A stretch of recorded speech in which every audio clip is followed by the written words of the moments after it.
মৰমৰ ছাত্ৰ-ছাত্ৰীসকল, আজি তোমালোকক মই ক্লাছ 6ৰ লেসন নম্বৰ 2 টম সয়াৰটো পঢ়াবলৈ গৈছোঁ। তোমালোকে ভালদৰে শুনিবা। ইয়াত কি কৈছে? Here is a picture showing a chest of hidden treasure. Treasure মানে কি হয়? সম্পত্তি। Hidden মানে লুকুৱাই থোৱা সম্পত্তিৰ বাকচ এটা আছে।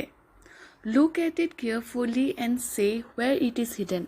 তোমালোকে কোৱাচোন ইয়াত ক'ত লুকাই আছে বাৰু সেই বাকচটো? এইটো হয়নে নহয়? হয়নে? Now talk with your friend and say what you will do if you find such treasure. এতিয়া তোমালোকে বন্ধুৰ লগত আলোচনা কৰি তুমি কোৱাচোন তুমি যদি এনেকুৱা সম্পত্তি পোৱা তেতিয়া তুমি কি কৰিবা? ইয়াত কৈছে I will কি কৰিবা? Inform the police. পুলিচক জনাবা। Tell my friend and go there. ফ্ৰেণ্ডক ক'বা, বন্ধুক ক'বা আৰু সেই জেগালৈ গুচি যাবা। Tell my elders. ডাঙৰবিলাকক তাৰ কথা ক'বা। Go for an adventure with my friend. এটা দুঃসাহসী কাম কৰিবলৈ তোমাৰ বন্ধুৰ লগত যাবা নে go there and collect the treasure. নিজে যাবা আৰু গৈ সেই সম্পত্তিখিনি লৈ আনিবা। কি কৰিবা বাৰু তোমালোকে? এতিয়া লেসনটো আমি আৰম্ভ কৰোঁ।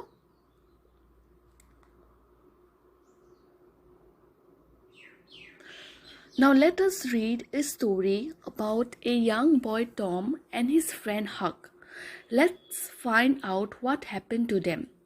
এতিয়া আমি এটা কাহিনী পঢ়িম এটা সৰু ল'ৰা তাৰ নাম কি টম আৰু তাৰ বন্ধু হাক আৰু ইহঁতৰ কি হৈছে বাৰু আমি এই কাহিনীটোত পঢ়িলে আমি বুজি পাম। Tom was fond of adventures. টমে কি ভাল পাইছিলে? দুঃসাহসী কাম কৰি ভাল পাইছিলে। Adventures মানে দুঃসাহসী কাম যেনে য'ত সাহস ভয় এণ্টাৰটেইনমেণ্ট থাকে তেনেকুৱা কাম কৰিবলৈ সি ভাল পাইছিলে। He had always dreamt of finding boxes of hidden treasure in haunted houses. আৰু সি সদায় সপোন দেখিছিলে। টমে সদায় সপোন দেখিছিলে যে সি এনেকুৱা বাকচ এটা য'ত সম্পত্তি লুকাই থাকে তেনেকুৱা এটা হণ্টেড হাউচত বিচাৰি উলিওৱাটো তাৰ এটা সপোন আছিলে। হণ্টেড মানে যি ভূতৰ ঘৰ বুলি আমি কওঁ। হণ্টেড ভূত আছে বুলি আমি ভাবোঁ সেইটো হণ্টেড হাউচ বুলি কৈছে। So he made a plan with his friend Huck. সেইকাৰণে সি এটা প্লেন এটা বনালে যে হাকৰ লগত তেনেকুৱা এটা জেগালৈ যাব হণ্টেড হাউচ ভূতৰ ঘৰলৈ যাব। On a Saturday evening, the two friends decided to go on a treasure hunt. আৰু শনিবাৰ সন্ধিয়া সময়ত দুয়ো বন্ধু টম আৰু হাকে ডিচাইড কৰিলে যে ইহঁতি এনেকুৱা ট্ৰেজাৰ হাণ্টলৈ যাব মানে সম্পত্তি বিচাৰি ইহঁতি ওলাই যাব ভূতৰ ঘৰত। The two boys selected a broken down house in a quiet place. It was at a distance far away from the village. ইহঁতি ক'ত গ'ল বাৰু? সেই ঘৰ বিচাৰি এনেকুৱা এটা ঘৰ আছিলে বহুত দূৰত। তাৰ ঢাক আৰু টমৰ গাঁৱৰ বহুত দূৰত আছিলে তেনেকুৱা এটা ঘৰ যিটো ভঙা চিঙা আছিলে আৰু তাত ওচৰে পাজৰে একো ঘৰ নাছিলে। তেনেকুৱা এটা ভূতৰ ঘৰ বুলি ইহঁতি গণনা কৰি সেই ভূতৰ ঘৰলৈ যাবলৈ ওলালে। তেতিয়া হাকে টমক ক'লে I don't want to go to a haunted house. I'm afraid of ghosts. Huck said to Tom. হাকে টমক ক'লে নাই মই নাযাওঁ দেই এনেকুৱা ভূতৰ ঘৰলৈ। মই ভূতলৈ ভয় কৰোঁ। ঘোষ মানে কি? ভূত। মই ভূতলৈ ভয় কৰোঁ, মই নাযাওঁ। তেতিয়া টমে নিজৰ বন্ধুক ক'লে যে কাম অন হাক, Ghosh don't come before midnight. ভূত কেতিয়াও ৰাতি নোলায়, মাজৰাতিহে ওলাব। মাজৰাতিৰ আগত কেতিয়াও নোলায়। আমি গোটেই ৰাতিটো নাথাকোঁ নহয় তাত, আমি গুচি আহিম, তই ভয় নকৰিবি বুলি টমে হাকক ক'লে। তাৰপিছত কি হ'ল? Tom and Huck entered the house armed with a pickaxe and a spade. Tom and Huck entered the house armed with a pickaxe and a spade. Tom আৰু Huckে ঘৰটো যেহেতু বিচাৰি পালে তাত সোমালে আৰু লগত কি নিছিলে pickaxe and a spade. Pickaxe and a spade. এই বস্তুটো এইটো pickaxe বুলি কোৱা হয় আৰু এইটো spade মানে বেলচা. তাৰ পাছত they started digging at a particular place inside the house. আৰু ঘৰ ভিতৰতে সেই জেগাতে অতি গাঁত খান্দিব ললে. digging মানে গাঁত খন্দা. After digging for some time, they were tired and stopped digging. কিছু সময় ইহঁতি দুটাই যেতিয়া গাঁত খান্দি আছিলে অলপ ভাগৰ লগাত ইহঁতি অলপ দেৰি ৰৈ দিলে. Just at that moment, they heard a voice outside. সেইটো সময়ত ইহঁতি দুটাই বাহিৰত এটা শব্দ শুনিলে. Shocked, they left their pickaxe and spade, ran up the staircase and hid themselves inside the room on the first floor. ইহঁতি ভাবিলে কোন আহিলে এইটো সময়ত সেইকাৰণে ইহঁতি নিজৰ লগত যি আনিছিলে বেলচা সেই পিকেক্স আৰু স্পেডটো তাতে এৰি ইহঁতি ওপৰৰ চিৰি ওপৰলৈ দৌৰি গুচি গ'ল আৰু তাৰে প্ৰথম ফ্ল'ৰৰ কোনোবা এটা কোঠাত ইহঁতি লুকাই থাকিলে. Through a hole in the floor of the room, they saw two men entering the house. আৰু সেই কোঠাটোৰ পৰা তললৈ এটি এটা ফুটা আছিলে. সেই কোঠাটোত তলৰ পৰা যেতিয়া এটি জুমি চালে তেতিয়া দেখিলে যে দুটা মানুহ ঘৰৰ ভিতৰলৈ সোমাই আহিছে. One was a well-known thief named Joe. এটা বিখ্যাত চোৰ ডকাইত তাৰ নাম কি আছিলে Joe. He was tall. Joe নামৰ চোৰটো ওখ আছিলে. The other man was short and lame. আগত তাৰ লগত অহা মানুহটো চাপৰ আছিলে বুলি ইয়াত কৈছে. The two men noticed the pickaxe and spade left behind by Tom and Huck and they started digging at the place the boys had chosen. ইহঁতি যেতিয়া সোমাই আহিলে ইহঁতি কি দেখিলে pickaxe and spade তাত পৰি আছিলে যিটো Tom and Huckে এৰি থৈ গৈছিলে. সেইটো বস্তু দুটা লৈ পুনৰ সেই দুটা চোৰে তাত গাঁত খান্দিবলৈ ধৰিলে. After some time, Joe's spade struck something solid. যেতিয়া জোৱে খান্দি আছিলে সেইডোখৰ ঠাই তেতিয়া তাৰ বেলচাখনত যে কিবা এটা লাগি ধৰিছে. And soon he dug out a box full of gold coins. আৰু যেতিয়া কিবা বাকচৰ নিচিনা অনুভৱ হ'ল তেতিয়া উলিয়াই আনিলে. তাৰ ভিতৰত কি আছিলে সেই বাকচটোৰ ভিতৰত সোণৰ মুদ্ৰা আছিলে. The two men cried out in joy. ইহঁতি দুয়ো জো আৰু তাৰ বন্ধু দুয়োটাই মানে সুখত ইহঁতি হাঁহিবলৈ ধৰিলে. সুখত মানে চিঞৰিবলৈ ধৰিলে. It is a great discovery. I wonder who buried the box in the house. It is a great discovery. I wonder who buried the box in this house, Joe said to his friend. Joe তাৰ সহযোগী বন্ধুৰ ক'লে যে এইটো এটা বৃহৎ আৱিষ্কাৰ. মই ভাবোঁ যে কোনে এই বক্সটো ঘৰৰ ভিতৰত এনেকৈ পুতি থৈ গৈছিলে. buried মানে পুতি থোৱা. Forget the man who buried the box. Have you thought of the pickaxe and the spade?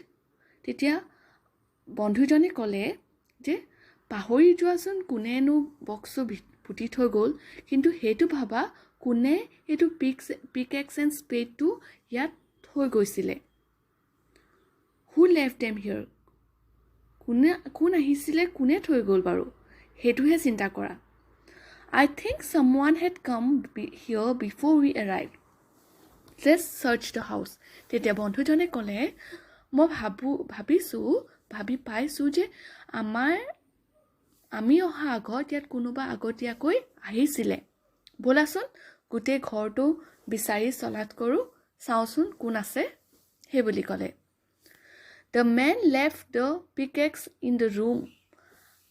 I'm sure he is now hiding on the first floor, said Joe to his companion. He started going upstairs with his companion. তেতিয়া জোৱে নিজৰ সহযোগী, companion মানে সহযোগী, ক'লে যে ইহঁতি চাগে যিজনে এই পিকেক্স লৈ আনিছিলে